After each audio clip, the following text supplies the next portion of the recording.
Ué, mas os índios não eram bons selvagens? Este é o Visão Libertária, sua fonte de informações descentralizadas e distribuídas. Esse artigo foi sugerido e escrito por Giuseppe, revisado por JJ Liber e narrado por Coreia com K.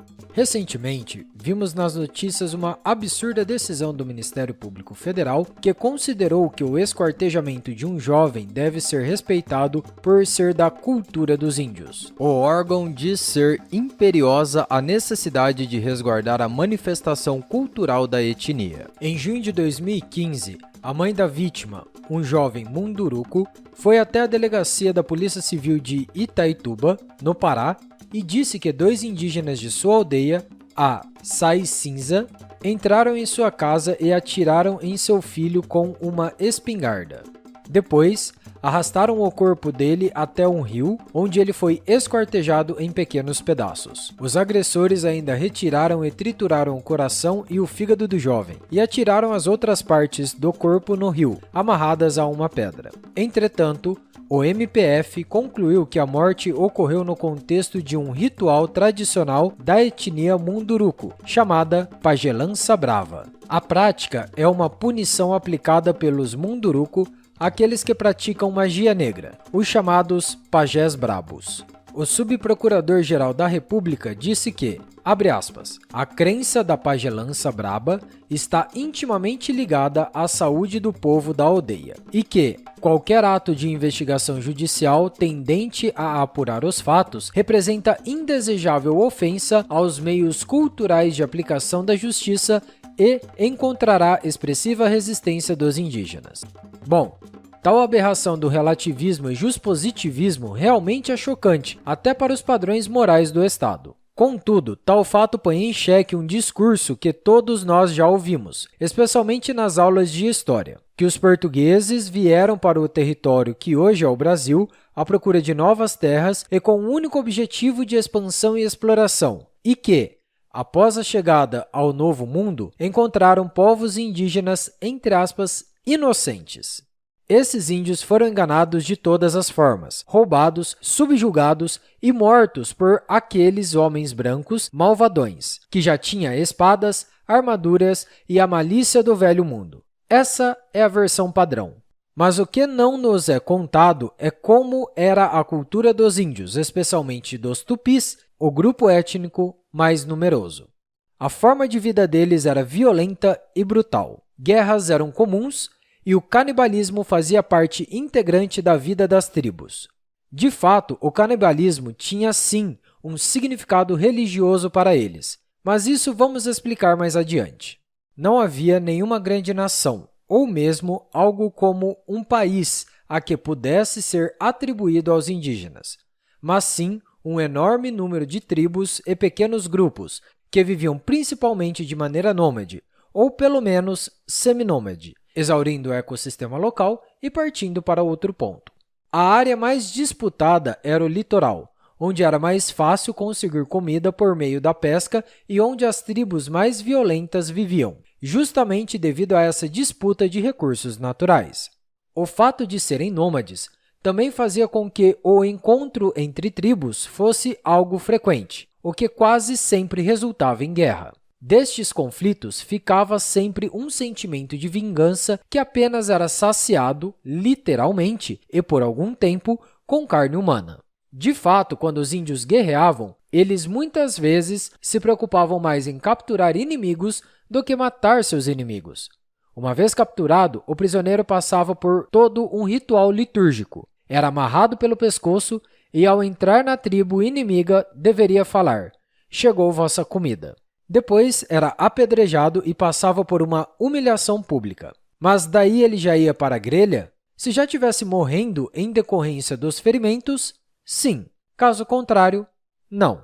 Depois da humilhação, o cativo, que era muito bem tratado, sequer ficava amarrado ou preso de qualquer forma e ainda poderia dormir com a filha ou mulher do seu captor. Você também deve estar pensando: por que ele então não fugia? É porque isso seria uma desonra sem tamanho, e caso voltasse para sua tribo, corria o risco de ser executado ou até mesmo entregue de volta para a tribo que o capturou. Uma vez como cativo, além de ser bem tratado, engordado e integrar a nova tribo, a data do seu abate não era aleatória, mas sim de acordo com um determinado ciclo da lua, sendo que ele podia ficar com a tribo que o capturou por até 1 ano ou mais, antes de o banquete começar. Em torno de 5 dias antes da execução, toda a tribo começava a se agitar para tal, com inúmeros preparativos, como a produção de grande quantidade de cauim, que era um fermentado de mandioca e cuspe. Sim, saliva, num caldeirão.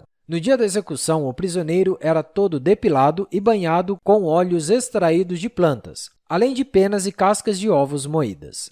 Aí o prisioneiro fugia, mas não era fuga real. Tudo fazia parte da liturgia. Ele era capturado e trazido amarrado novamente com uma corda ritual feita para este fim. Então, era conduzido para o centro da aldeia, onde todos já estavam altamente alcoolizados com o caium. Nesse momento, o captor, usando um manto vermelho feito de penas de guará, pegava uma clava ritual chamada Ibirapema, que já havia sido benzida e untada para tal. Momentos antes da execução, o prisioneiro era questionado se era ou não inimigo da tribo e então se iniciava uma discussão ritualista na qual o prisioneiro falava que era um inimigo temível que já havia matado vários daquela tribo e que podiam matá-lo agora, mas que futuramente ele seria vingado.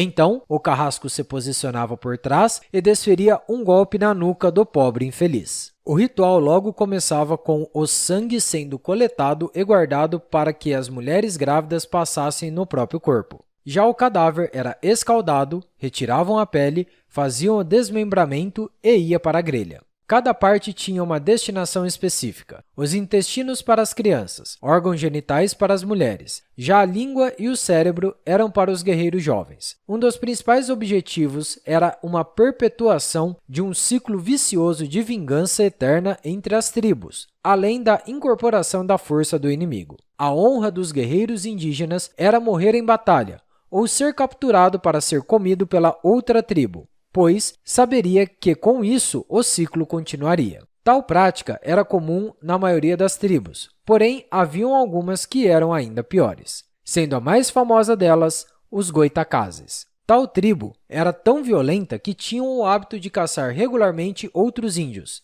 tal qual caçavam animais. Para eles, o canibalismo fazia parte de sua dieta diária, não apenas em rituais em datas especiais. De fato, eles eram tão perigosos e habilidosos que nem mesmo os portugueses conseguiram matá-los com o enfrentamento direto, pois eles usavam táticas de ataque rápidos e depois desapareciam na mata ou no pântano. A única forma que os portugueses encontraram de acabar com eles foi mandar barcos cheios de roupas e outros utensílios infectados com varíola. Assim, praticamente toda a tribo morreu por conta da doença, que para muitos índios era nova e fatal.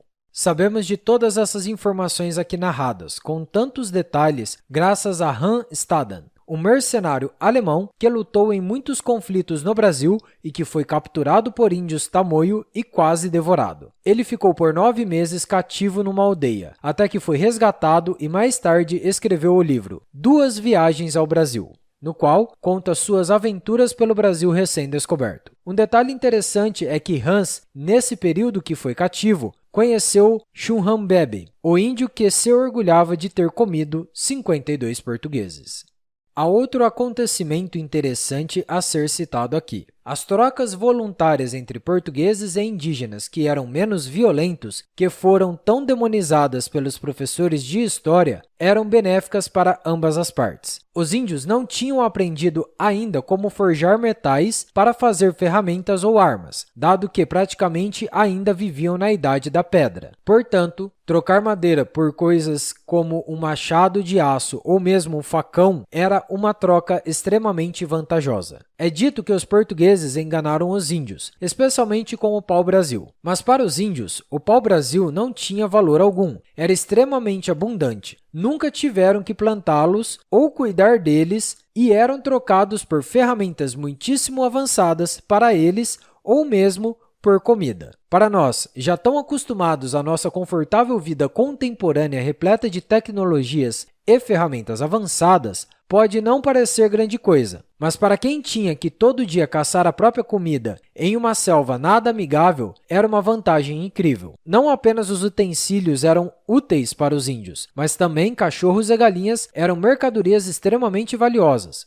Os cachorros eram extremamente úteis para a caça e para a guarda da aldeia, especialmente para dar alerta para ataques de outras tribos, e as galinhas eram úteis para a produção de ovos, que era uma forma absurdamente mais fácil de conseguir alimento em comparação com a caça. Tais trocas não se deram apenas com os portugueses, mas também com os franceses e holandeses. Em especial, os franceses eram os que tinham mais interesse no pau-brasil para usá-lo no tingimento de roupas. É inegável que muitas tribos foram mortas pelos portugueses, como os caetés, que foram praticamente exterminados após terem capturado e comido o famoso bispo Sardinha, quando seu navio encalhou. De fato, até tribos mais amistosas como carijós, que, inclusive, não praticavam o canibalismo e com os quais os portugueses aprenderam o consumo da erva mate, vieram a ser dominados e até escravizados pelos portugueses nos séculos seguintes.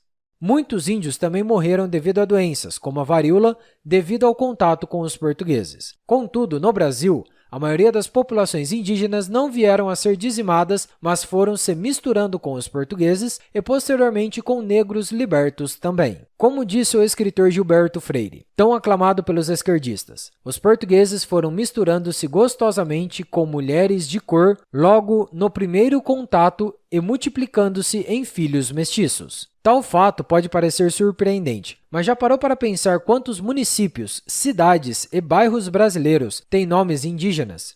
Outro fato que pode surpreender muita gente é que muitos dos bandeirantes eram índios, que se uniram aos portugueses para realizar as chamadas missões de entrada no interior do Brasil, dado que eles conheciam bem o terreno ou, pelo menos, estavam mais familiarizados com ele. A história dificilmente é preto no branco. Ela sempre é muito mais complexa do que podemos imaginar. E para se ter um conhecimento, mesmo raso, é preciso de bastante pesquisa. O problema é quando visões distorcidas e infestadas de visões ideológicas são usadas para embasar ideias nefastas. Por exemplo, uma das ideias por trás do mito do bom selvagem, que foi disseminado pelo filósofo Jean-Jacques Rousseau, autor da frase "O homem nasce bom e a sociedade o corrompe". Rousseau também defendeu que, para que o homem pudesse ser bom novamente, era necessário o Estado para impedir excessos da liberdade e do direito de propriedade, ou seja, uma justificativa basilar para o Estado. Rousseau vai mais além e também foi um dos idealizadores da abominável teoria do contrato social, que justifica, mais uma vez, a existência do Estado e ainda lhe dá, abram-se muitas, mas muitas aspas, um embasamento jurídico. Jacques era também um profundo defensor do coletivismo, da república e do bem comum, e que apenas a educação estatal poderia curar o homem da corrupção social. Para ele, é da propriedade privada que vem o egoísmo e a desigualdade social, tanto que suas tais ideias foram uma grande inspiração para a Revolução Francesa, que, como todos sabemos, foi um banho de sangue que apenas culminou na ascensão de um ditador ainda mais duro, Napoleão Bonaparte, além de também servir como inspiração para o marxismo. E todos nós sabemos como regimes comunistas sempre acabam. Se você não sabe ainda, está muito desconectado da realidade. Tanto a teoria que defende que o homem longe da sociedade é naturalmente bom, como a que diz que apenas o Estado pode civilizar o homem, pois a liberdade é um problema, não passam de grandes mentiras. Mentiras essas que, contadas milhares de vezes, parecem se tornar uma grande verdade. Mas a história nos prova que não. Portanto, lembre-se disso toda vez que ouvir esse tipo de conversa mole, que apenas serviu como justificativa para incontáveis mortes, sofrimentos e pobreza, em nome do bem maior e da suposta igualdade, que chocariam até os mais selvagens dos goitacazes. Obrigado pela sua audiência. Se você gostou desse artigo, clique no ícone de curtir abaixo e compartilhe o vídeo em sua rede social. Se você deseja ser notificado de outros vídeos, clique em se inscrever e depois no ícone da campainha. Até a próxima e tchau!